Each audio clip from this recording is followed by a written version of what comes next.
All this talk of tax rises, black holes, spending cuts, in fact, spending rises, yes, the budget's just 10 days away.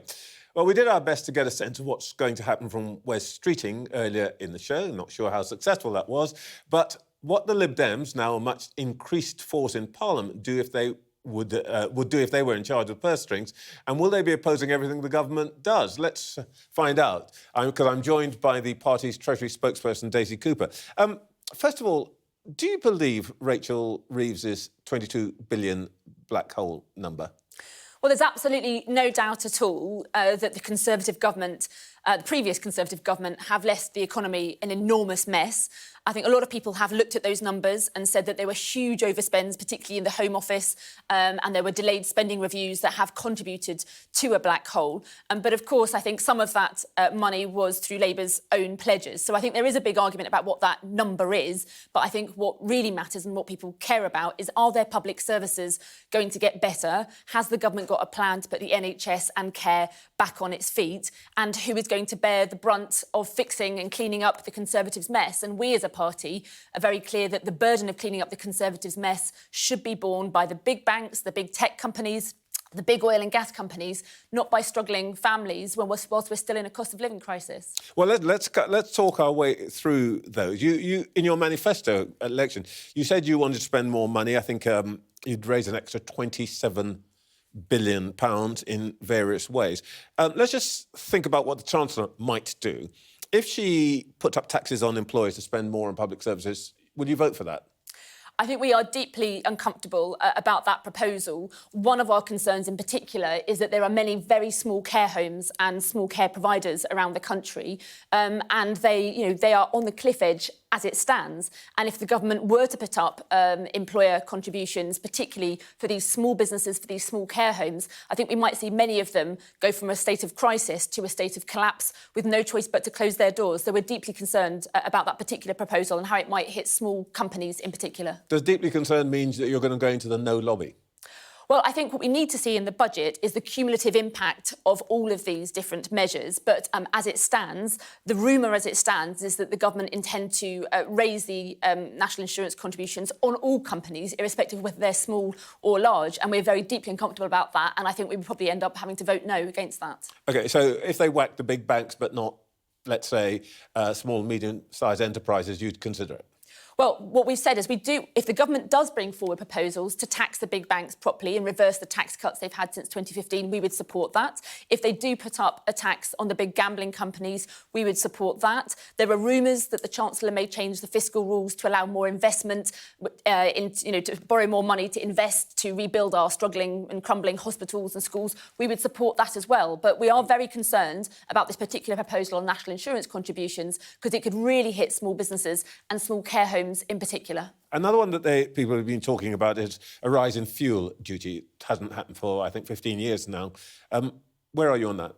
Again, we're deeply concerned about this proposal during a cost of living crisis. I think one of the big frustrations for the public is that over generations now, we haven't had governments investing in public transport. If there was a viable alternative in terms of being able to use buses and proper cycle routes and being able to use the train, and if they were accessible and affordable and comfortable and reliable, then I think it might be easier to stomach. But as things stand, we're in a cost of living crisis. The burden of cleaning up the Conservatives' mess should be on the big companies and not on these kind of measures on struggling families. Well, it sounds like you don't like any tax-raising measures unless they hit what you call the big banks and so on.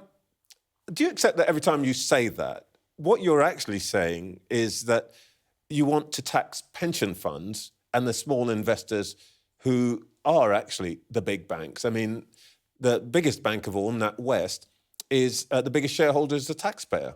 No, I don't accept that at all, because if you look back over if you look back over the last 3 or 4 years, the 4 or 5 biggest banks made about £40 billion in profit. £40 billion in profit. And what we've said is that if you reverse the tax cuts they've had since 2015, that would raise £4 billion.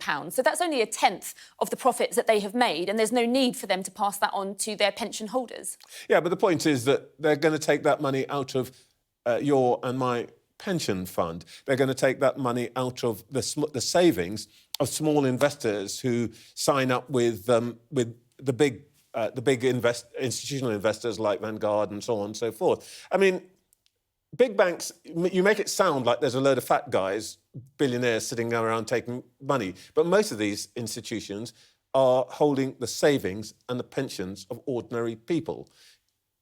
As I say, over the last few years, the big banks in particular, the 4 or 5 largest banks, have had £40 billion in profits. What we're talking about is reversing the tax cuts that raised £4 billion. That is just a tenth of their profits. That is a small amount of money for them, but it's a huge amount of money that could help turn our public services around. All right, well, look, a lot of the pressure for money is coming out of the health service, and that's, I think, going to become a big issue. You told your party conference earlier on this autumn that you at one point thought you had only 4 days to live and you owed your recovery to the NHS. How so?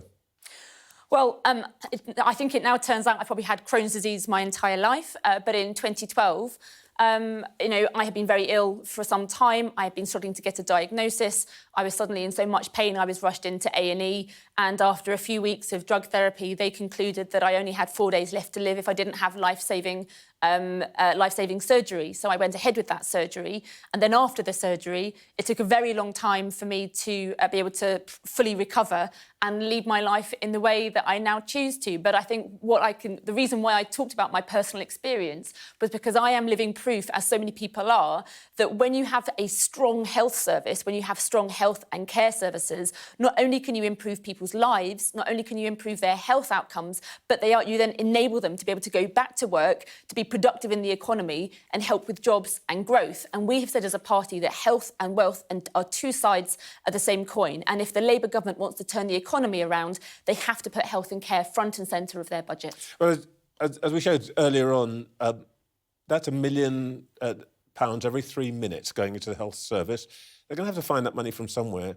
And that means it's not going into building more prison places or fixing the schools or any of the other priorities. Are you essentially in sympathy with that?